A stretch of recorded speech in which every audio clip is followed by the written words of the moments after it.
Hello guys, good morning. Nandito naman tayo sa bahay.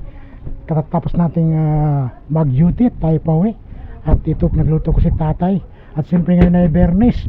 Kailangan namin sala sa muski. At ayan, mabutit maga ako nakauwi. Mga 10 o'clock. So ngayon, nagluluto na ako para pag uwi namin galing muski mamaya ay makain na ako, si tatay at mga anak ko. At ayan guys, parang may dalawang helicopter dito, kaya guys inaabangan namin baka magbibigay ng pera o di ayuda. So ayan guys, umikot-ikot dito sa aming lugar. Ayan, pati yung mga kapitbahay ko guys nabulabog. Akala nila kung ano nangyayari. So ayan guys, so umikot pa rin sila.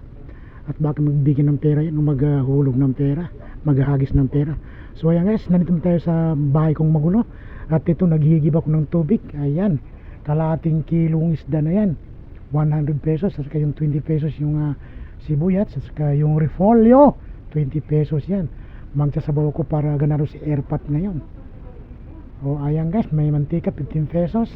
At ayan 100 yan, pero ang kulit lang. So habang tayo ay gagayat ng mga sibuyas, bawang, ayan, pinagmerienda ko si tatay. Hindi ko ng tinapay niya para naghihina daw siya, may na yung katawan niya.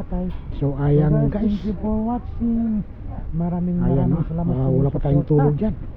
Ako pinagpapasalamat. Magandang umaga sa inyo. At maraming salamat pala sa nagsusuporta sa aking mga vlogging. Ayan, hope na huwag kayong magsawa. Ayan, ito ang gawa ko pag nandito sa bahay guys.